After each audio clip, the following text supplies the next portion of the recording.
So I'd like to introduce you to Alison Bernstein, who works at Michigan State University, which is just down the hill from the Van Andel Institute. We're absolutely delighted to have a local researcher for what is a local meeting, but is actually happening virtually. So Alison, over to you, and we're really looking forward to hearing about your research. Hello, everyone. I'm really excited to be here today to talk to you about the environment and Parkinson's disease and in general and my work in this area. My name is Alison Bernstein. I am an assistant professor in the Department of Translational Neuroscience at the College of Human Medicine at Michigan State University. And I'm actually located just down the hill from the Van Andel Institute. So it's really exciting to be part of a local conference that in this very odd time is a little bit not local because anyone can attend. And so it's a unique experience to be here. So I'd like to just dive right in and get started. So the first thing I want to talk to you about is why scientists think the environment plays an important role in the development of Parkinson's disease. And so the first piece of evidence comes from epidemiology studies of how common Parkinson's disease is. So we all know that the prevalence of PD is rising as our population ages. And so this figure shows the number of the people in the world with PD in the past and the present, and then estimates the number of people in the future who we expect to have PD in the coming years. And so we know that some of this increase is due to an aging population, since age is the biggest risk factor for PD. So basically, as the percent of older people in our population grows, the number of people with PD will go up, even if the overall rate of disease stays the same. When we look at the prevalence data, we can kind of predict based on how the aging population, how many cases we should see. And what we actually see is these rates are going up faster than we would expect. So this suggests that there's something else besides age that is driving this increase. And so when we look at data for individual countries, the biggest increase in PD prevalence is in newly industrialized countries. And so that suggests that there are some environmental factors associated with industrialization that might contribute to PD. Another piece of evidence for an environmental component for PD actually comes from studies of genetics, somewhat contradictory. So you've heard, I think, at this meeting already about the genetics of PD. So I'm not going to go into details, and so you don't need to worry about the specifics of this graph. I've just included it kind of as a reminder that we know a lot about the genetics of PD. And so over here, we have the familial cases, and we know a lot about the genetics of these. And these are things that you've probably heard of: alpha-synuclein mutations, LRRK2 mutations, PINK1 mutations. And so these genes, we have found a lot of these genes, but these genes are actually very rare. And these familial cases only represent 5 to 10% of Parkinson's cases. The remainder of PD is partially genetic. And so this is where you hear about associations of genes with PD and GWAS studies. And so we hear a lot about that. But even with those studies, that only accounts for about 60% of the risk of PD. So it leaves 40% of the risk of PD is non-genetic. And non-genetic is a very, very broad term, obviously, because there's a lot of things besides genetics. And so a concept that I want to introduce to talk about that is called the exposome. And so the exposome represents the totality of all of the environmental exposures from the time of birth from conception until death. So this covers a very wide range of things. And these exposures can come from both inside and outside the body. So internal exposures include things like your microbiome, pre-existing diseases, products of your metabolism, and inflammatory processes. And external exposures are everything from toxic chemical exposures to the medications you take, the food you eat, air pollution, infections that you may get. So all of this occurs, this entire exposome, on the background of your genome. And so much like those common genetic variants in the non-genetic forms of disease, all of these things don't cause disease on their own per se. They kind of nudge the system and more risk, less risk, and they push the system towards a disease. So this is actually pretty complicated to sort out in a lab because we're not doing something that has a huge effect on its own. And I'll talk a little bit more about that on a later slide. So if we talk about the exposome specifically related to Parkinson's, we know from epidemiological studies that there are a variety of factors associated with both increased risk of PD as well as decreased risk of PD. So we know that people who drink a lot of coffee and who smoke are at decreased risk of Parkinson's. Also, people who have a high level of physical activity tend to have a lower incidence of PD. People who are exposed to certain pesticides, industrial toxicants, and heavy metals, or with a history of head injuries, are at greater risk of developing Parkinson's disease. So the strength and degree of the associations for these things varies between studies and for specific populations. So it's very difficult for me to give you a specific number of how big the effect is of these things on risk, but it is very consistent that these associations exist. And so one thing to keep in mind when you read these studies is that epidemiology alone is not enough to say conclusively whether something actually affects risk. So if we talk about caffeine and smoking, there's a few different ways to explain that. So there could be a neuroprotective effect of the actual chemicals in coffee, like caffeine, or the nicotine in cigarettes. Or it could just be that people who tend to do things like caffeine and smoking, they're both addictive. So people maybe who are more prone to addictive behaviors might just at baseline have a lower risk of Parkinson's. And so what you're picking up is a common cause of those both things. And so, or it's a mixture of both. And so studies in the lab and animal studies and further studies in people can help to sort out that difference and what exactly is going on there. And so on the other side of that, for increased risk, we can see a pretty consistent association between these exposures and PD, but it's very hard from these studies to know exactly which compounds are associated with PD. And that's where the kind of work that I do in my lab kind of tries to explore specific compounds and look at what they might be doing. So the kind of compounds that my lab is particularly interested in are called persistent organic pollutants. And these are a class of compounds that are thought to play a role in increased PD risk. And you don't need to worry about actually the details of these chemical formulas, but if you know something about shapes, you might see a few common features here. So you see a lot of rings. There's a lot of chains here. These are chains of carbons and rings of carbons, and then there's chains of rings of carbons, and they all have these halogen molecules attached to them. So these are things like chlorine and bromine and fluorine. And so they're very common features of these compounds. These chemical structures make them degrade very slowly, both in the environment and in our bodies.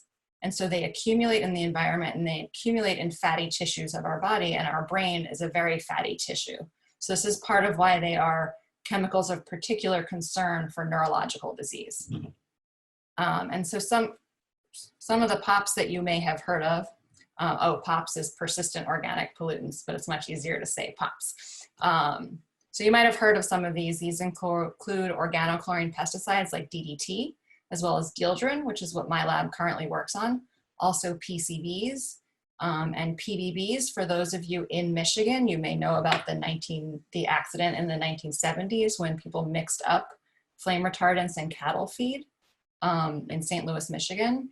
Also PBDE flame retardants have been in the news, and dioxins are a common one that people have heard of.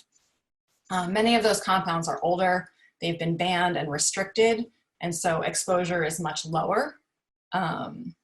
There's also newer POPs that have not yet been banned, and these include things like PFAS, which has been in the news quite a bit, especially in Michigan. Exposure to these chemicals is widespread. The main route of exposure is through the food that we eat, but also it can be inhaled depending where you are. And a lot of consumer products contain these chemicals. So they're generally added to improve the product, like flame retardants and surfactants, but there are some toxic consequences of including those compounds in products. And so before I get to the science, I also have a side job as a science communicator. And so I talk a lot about how to think about risk. And I've used this word risk quite a few times already. So I'd like to take a little sidebar for a moment to talk about some definitions of these words to help you when you read studies in the media and you learn about my research and research like mine. What does that mean for people and for the general population? So first, I've used the word risk quite a few times. And one common thing that when I, as a scientist, say risk, I mean something different than what you or even me in my non-lab coat wearing life say when I mean risk. So what I mean by this is that in lay language, hazard and risk mean the same thing. They mean something that might be dangerous. But in science, and when you see reporting on studies, these mean something very different. So a hazard is anything that can possibly cause harm, and risk is the probability of that harm occurring. So risk is a function of exposure. So if I'm never exposed to a hazard, there's no risk from that hazard. So in a somewhat silly example here, sharks are a hazard. But if I never go in the ocean, my risk of being eaten by a shark is 0. And so I'm terrified of sharks, like utterly terrified of sharks. And that's why this example is here. But if I never go in the ocean, right, there's no risk to me. But one time years ago, I went to a Best Buy during Shark Week on the Discovery Channel. And so sharks were on every TV screen. So while I was at risk of collapsing in fear in the middle of an electronics store, I was still at 0 risk of being attacked.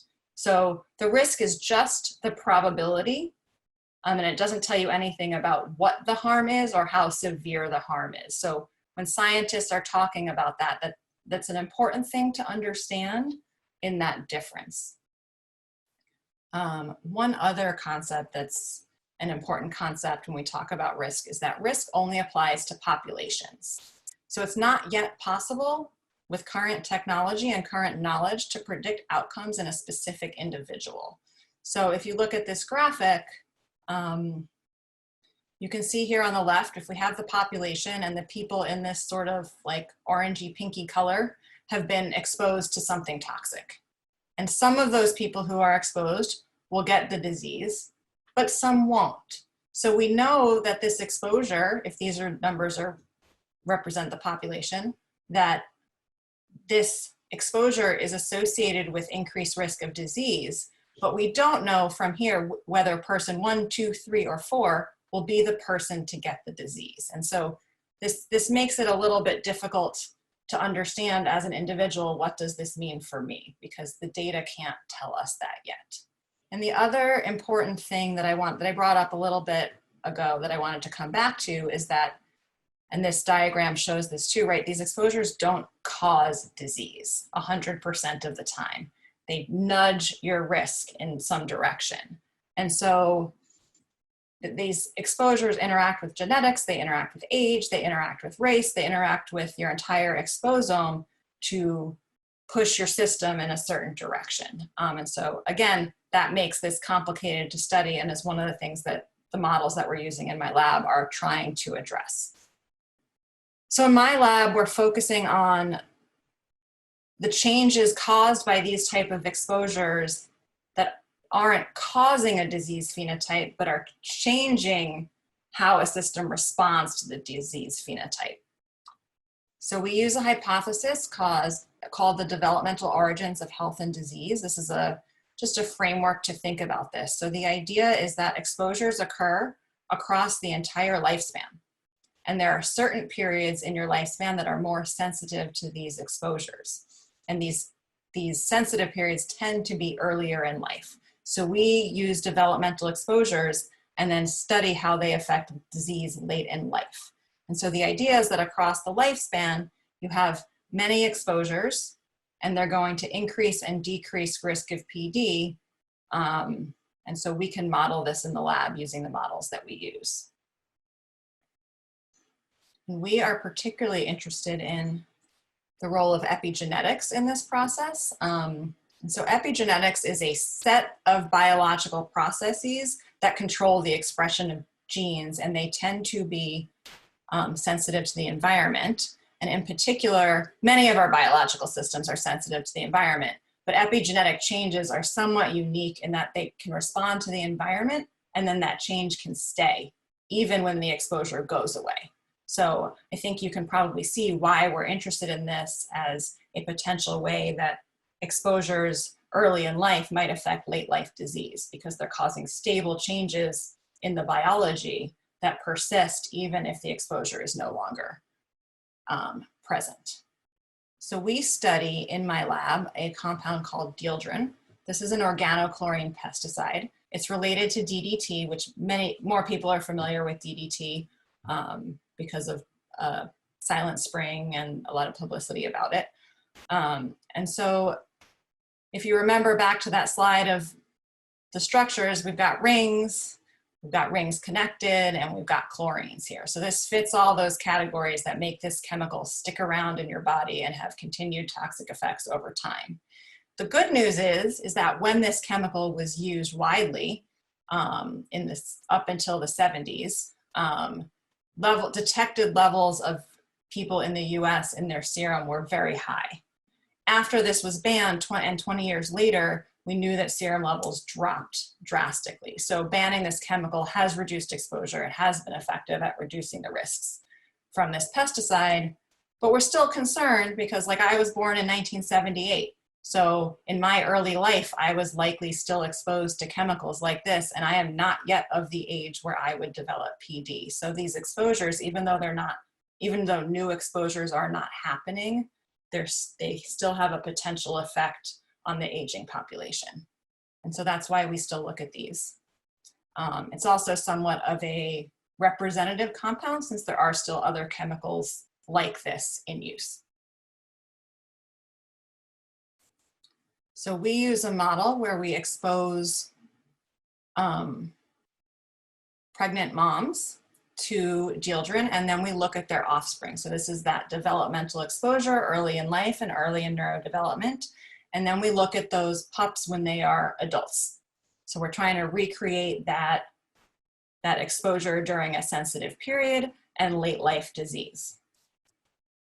And so we use this model called the alpha-synuclein preformed fibril model, which, if you've been coming to this meeting for more than just this year, you probably have heard of before.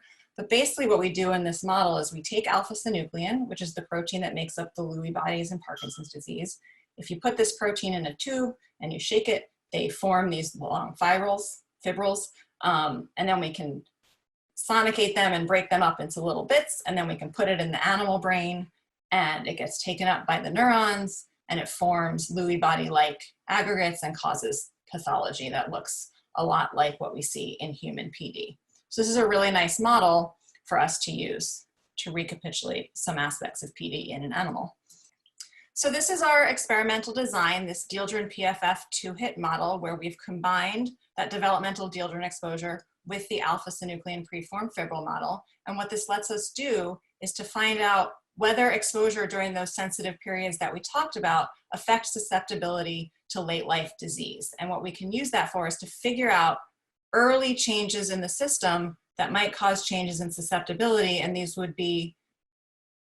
changes we see in the animals might be representative of changes that occur in people even decades before diagnosis. So really getting at this question of prodromal PD, what happens before diagnosis? Can we find biomarkers that are much, much earlier than symptoms? So what we have found from these studies, just very briefly, is that dieldrin can cause epigenetic changes in the pups who are developmentally exposed. So the pups are exposed, the dieldrin affects their neurons, and then we identified in this paper, in this study that was led by a postdoctoral fellow in my lab, Joe Kamansky, and we published this in 2019. So we identified a series of epigenetic changes in those pups, showing that epigenetics might in fact be a process that is taking this environmental exposure and carrying that effect of it forward late in life. And so he has another grant that just started to actually characterize these changes now, not just at this one time point, but across the lifespan. So we could really get a better idea of what's happening across the lifespan. Because obviously we're not so worried about what's happening to someone at a super young age, we're more interested as they get older. So this will shed some light on that. The second finding that we have from this model is from a study that was a collaboration with Carol Sortwell and Jack Lipton in my department, Sheila Fleming at NeoMed, and Kelvin Look at Penn, and was led by a graduate student in my lab, Isil Gezer, and she actually very recently successfully got her PhD, so congrats to her. But so in this study, we actually combined the two models, and we saw that after PFF injection, the animals that had been exposed to dieldrin actually had a greater response to the PFFs. So they had, their dopaminergic neurons were not functioning as well, and they had greater motor deficits after PFF injection than the animals that weren't exposed. So this showed that our hypothesis was true, that developmental exposure early in life can have effect on late life disease in a PD relevant model. So this could be a way that these exposures are increasing risk of PD in humans. And so our future studies are really focused on, again, like I said, expanding this part, understanding what's happening early in the epigenome across the lifespan, also really digging into what's happening at the synapse, because that's where we saw the effects in our first study. And so we have some studies planned to dig into that, to really try to find out what's going on at these early stages with the goal of finding potential biomarkers for early disease, or maybe therapeutics that could be targeted much earlier in disease. And then the other thing that we're really focused on is, now we have this 2-hit model, and we don't have to do dieldrin. We can do other Parkinson's related toxicants and ask a question that the field has not really been able to ask in the past of, do these potential Parkinsonian toxicants actually alter susceptibility to PD related toxicity? So we're interested in looking at lead because heavy metals are associated with PD. We're interested in looking at other pesticides, other industrial toxicants, potentially things that are in more current use and are of current interest. And so before I close, I just kind of want to zoom this back out to, what does this mean for people? So I think that research like this, like we talked about in the beginning, in combination with those epidemiological studies, clearly supports again and again and again that the environment plays an important role in Parkinson's disease, and that there are specific pesticides and specific industrial toxicants that we know play a role in this. And so there's a regulatory approach that we can take to protect people here. And so like for example, right now there's a bill supported by the Michael J. Fox Foundation to ban paraquat, which is one of these pesticides that we have actually known for quite some time is associated with Parkinson's disease risk. So we can act through regulations like that. And in the US, it's having a strong EPA to make sure that we are regulating those chemicals that are causing harm. Another piece that we can do as individuals, if we think back to that exposome graph, is we know that pesticides have increased risk, but we also know that things like eating a lot of fruits and vegetables can mitigate the risk of pesticide exposure. So it's not very exciting or sexy science to say, eat your vegetables and get a lot of exercise, but epidemiological research tells us that those things prevent the risk of disease, and in individuals can mitigate the risks of exposure. So if you are worried about your exposure, there are things that you can do to reduce the risk of harm. Because you can do that a lot faster than we can get regulation passed. So there are some things that we can control, which I think does help us in thinking about this. And so with that, I'd like to close, and I want to thank all the people in my lab, all my collaborators, both at MSU and at NeoMed and Penn, and thank my funding agency, National Institute of Environmental Health Science, and the MSU Gene Schultz Endowed Biomedical Research Award. Thank you for listening.